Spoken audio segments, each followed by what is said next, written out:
This week we're going to cover inventories, and so I'll spend a good bit of time going over the PowerPoint, and then from there we'll work on some problems. So this should be a refresher from principles, but we're going to cover it in some greater depth. Now, we know that inventories are current assets, and inventories are specifically current assets that are held for sale to customers in a normal course of business. So these are items that the company sells as part of their normal operating procedures. They are used in the process of production for sale, and they're held for use in the production of goods or services that are made available for sale. So with merchandising companies, they purchase the inventory completed and sell those. With manufacturing companies, there are a couple aspects of inventory that we'll talk about because they produce their goods. Now, and in that scenario, they have raw materials, they'll have a work in process, and then they'll also have finished goods. So when we deal with merchandising companies, that inventory that we will classify as merchandise inventory are those goods that they purchase for future resale. Those goods are completed and they just basically turn around and sell them. An example would be Target, Walmart, Gander Mountain. They are purchasing their products in turn to sell to customers, the end users. Where with manufacturing companies, the manufacturing companies actually manufacture or produce their products. Dell would be an example of a manufacturing company. So they purchase raw materials. These are all the goods that are used to produce their product. So in the case of, say, Dell, they would purchase as raw materials the hard drives, they would purchase circuit boards, they would purchase the pad, the pad for typing. I can't even think of the name of it right now. They would purchase the various electronics within it, and then from all those raw materials, they would produce the various computers. As the computers are being produced, we would call that work in process inventory. And so basically, these are the products that have begun the manufacturing process but aren't completed. Once those goods are completed, then they are moved to the finished goods inventory, which would consist of all of the completed components in the products. And then from there, they would sell them to companies that would turn around and sell them. They could sell them to a Best Buy. Dell also will sell those computers directly to the end user. So as we talk about inventory and the various types of costs for inventory, we know with a merchandising company, they will purchase goods. And so as they purchase those goods, the company would debit the merchandise inventory. They would credit accounts payable. And then once, of course, they're paid, they would debit that accounts payable and credit their cash.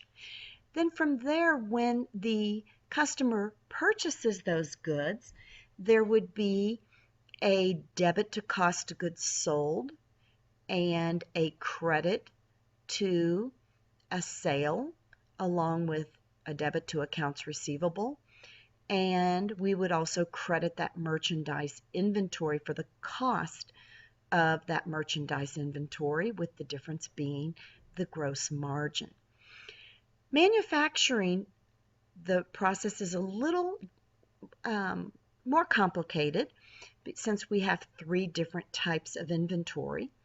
When companies purchase those materials, they would debit into the raw materials inventory, and of course then credit their accounts payable.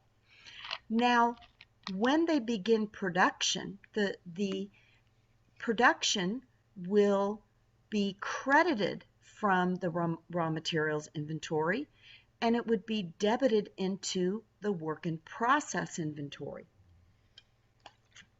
In addition to just the raw materials, there are a couple other components that make up the production. We would have direct labor, and that would be really the labor specifically involved in manufacturing those products. In addition, we would have a term called manufacturing overhead, and that manufacturing overhead would consist of all of the ancillary costs associated with making those products but aren't directly linked with those products. So as the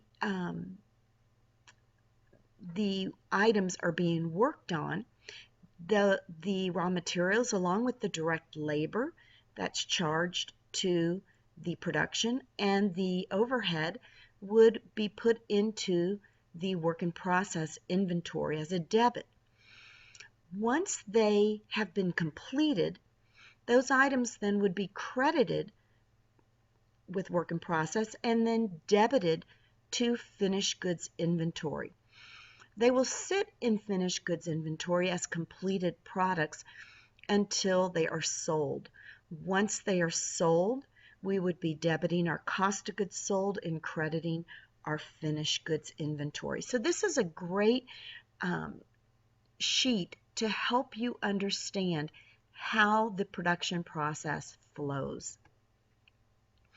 Now, as we're dealing with the cost of goods, we always end up in the previous period with an ending inventory. This is the purchases or the for the purpose of a merchandising company, or the ending inventory for a manufacturing company would consist of the raw materials, anything work in process, along with our finished goods. They then start the beginning inventory of our current period.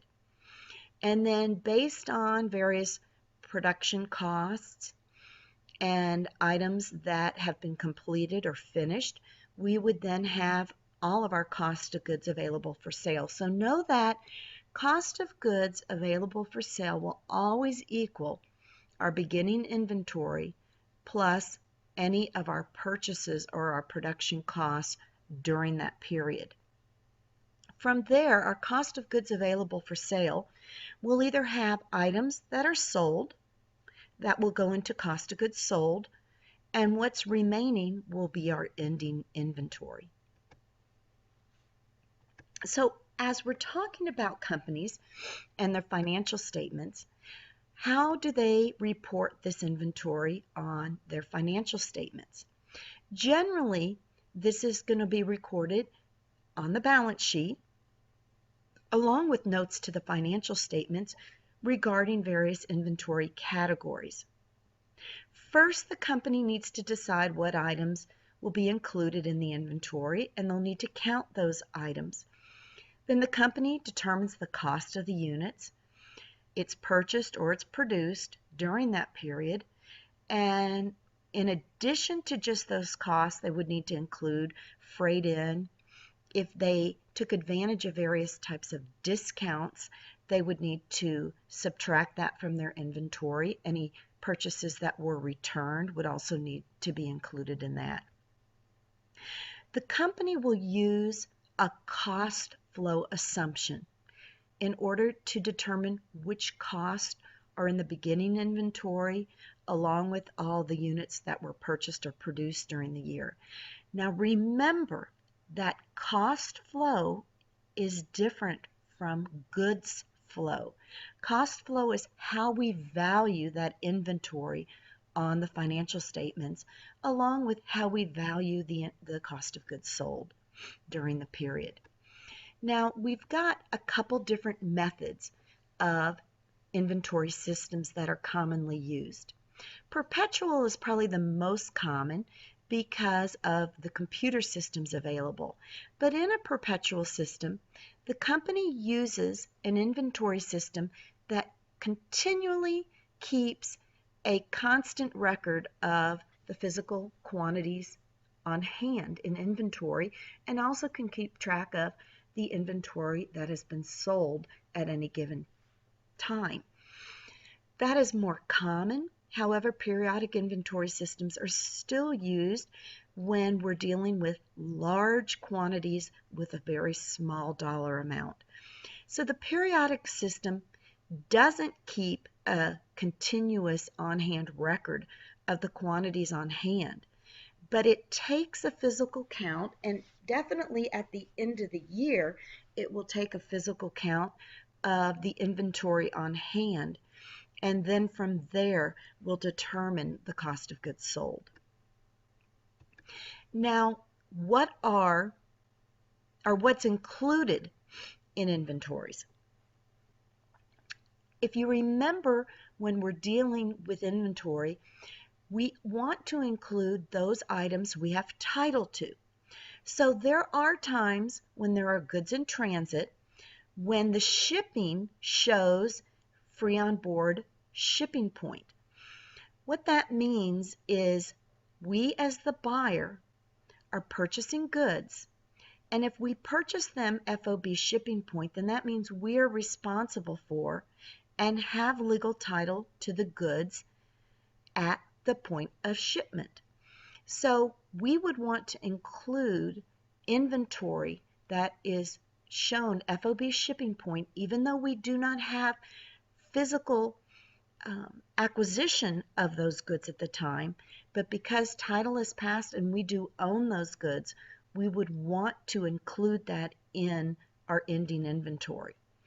Now, goods shipped FOB destination would not be included in our inventory because FOB destination means, as the buyer, the FOB destination shows that those goods are shipping is paid for by the seller to the destination. So we do not have title to those goods.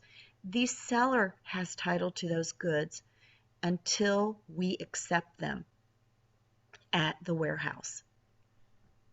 So as you can see here, this is a great example of the types of shipping methods and how we determine who has title to those goods. If it's FOB shipping point, then we will own those goods at the place of shipment. The seller at that point is going to recognize the sale of the merchandise sold, and the inventory will at that point go into cost of goods sold. Now the buyer will recognize the purchase of the inventory at shipment, and so that would be included in the inventory amounts. If we're dealing with FOB destination, then the seller has title of those goods until they reach the buyer. So the seller won't recognize the sale at the destination, but will recognize on their books the sale of those products once it hits the destination point of the buyer. The buyer will only at that time recognize that inventory in the total valuation at destination. So it's really important for you to understand when those goods are to be recorded or realized and when that inventory would become a part of the books. So as far as inventory quantities, we're going to talk about some items that are not going to be part of inventory.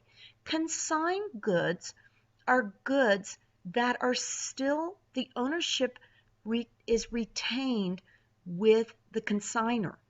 And so the goods actually never transfer title to the company. And so since the consignor has that economic control and ownership, those goods will not be included in the cost of goods, or excuse me, in the inventory of the company.